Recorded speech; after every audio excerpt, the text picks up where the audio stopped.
So Blackthorn Capital Partners started during the pandemic, started out as a real estate investment and development company focused on opportunity zone investments, which is part of what brought us to Hagerstown in the first place.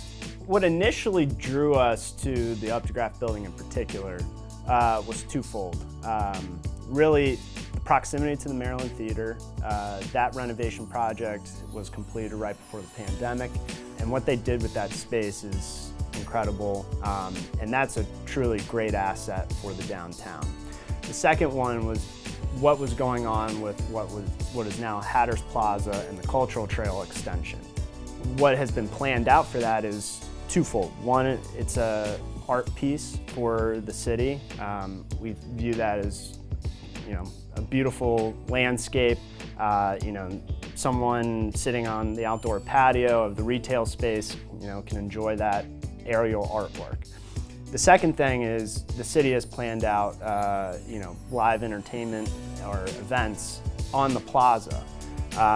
So we'll also be adding a back patio so that, someone on the back patio can enjoy a beer and maybe enjoy, a concert if there is one out there on the plaza.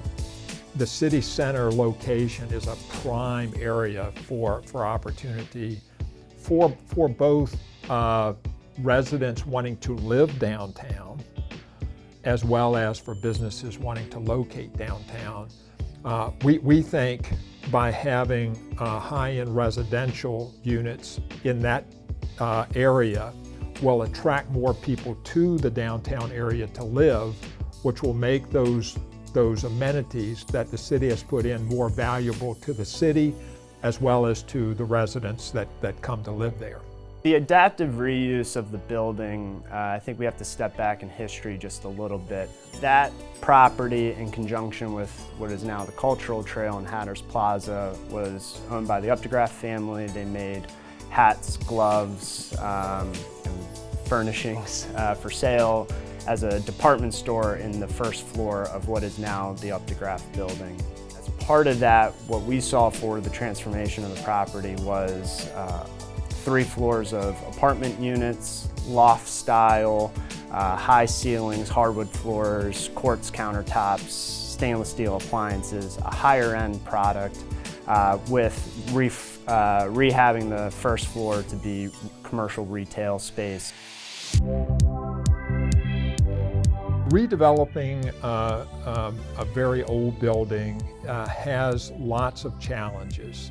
The advice that I would give to others is, yes, you got to put in your development plan contingencies, because once you peel back the onion of a 140-year-old building, you're going to find some problems. So you've got to budget for that. You've got to include that in your development, underwriting, etc. But what I will say is you have to do it in the right place, because if you get help, especially from others, people who are experienced with dealing with the architecture development of those types of properties, general contractors who can handle those types of properties, but just as importantly, the city, state, and other agencies who understand it as well.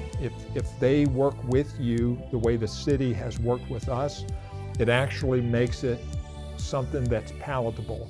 And it's part of why we looked at it in that way, which is we know we're going to have uncertainties, we're going to budget for it, but it's not going to get out of control because we've got a government agency that will help us through it. Looking back historically, there's architectural character to the city.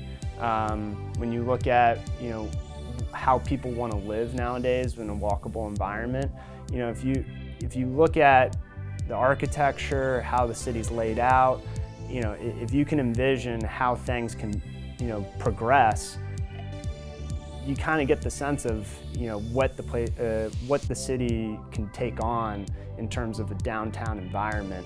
Hagerstown is everything in terms of amenities, nightlife. It's ripe for on that cusp of becoming that. One of the more encouraging things is some of the retail operations that are, one, have decided to come here, and two, are able to expand based off of their success. Like we've had conversations with a number of business owners that, you know, they need to expand their operations, and you know, they're located here in the city. This is their first location, and they're finding success, and they want to be part of the continued rehabbing and redevelopment of the city as that expands further and further outward from the arts and entertainment district.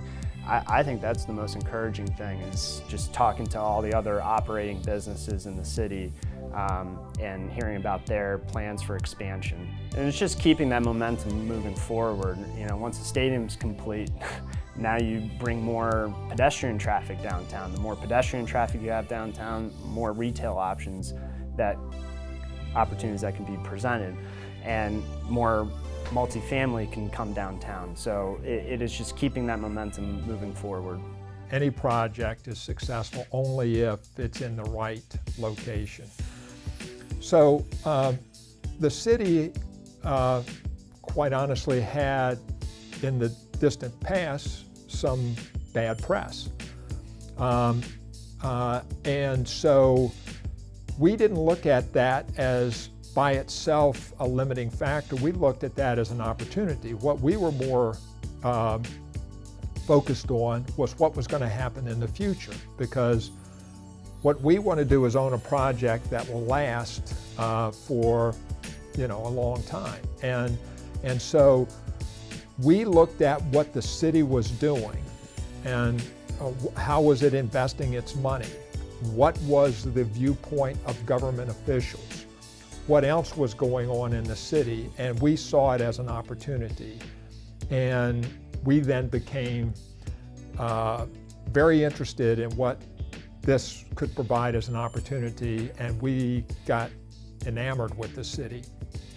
And then when you add to it the way the city was open to expanding those opportunities, we saw it as an option for us to invest in. We're actually at a point where we're going to start come November giving live tours for some of the apartment units. So that is sort of next on our agenda, to move the construction process that much further, so that in November we can start accepting live tours of various units. Sometimes it's impossible to accurately describe what you're doing. You have to let people see it. And so, you know, when you think about a 12-foot ceiling apartment unit, or an apartment unit that's got brick and historic plaster, or an apartment that's got quartz countertops, until you see it, it's hard to envision. And we will start those tours for government officials and literally anybody who would like to see it. So. Yeah, there's only so much. You can give a layout.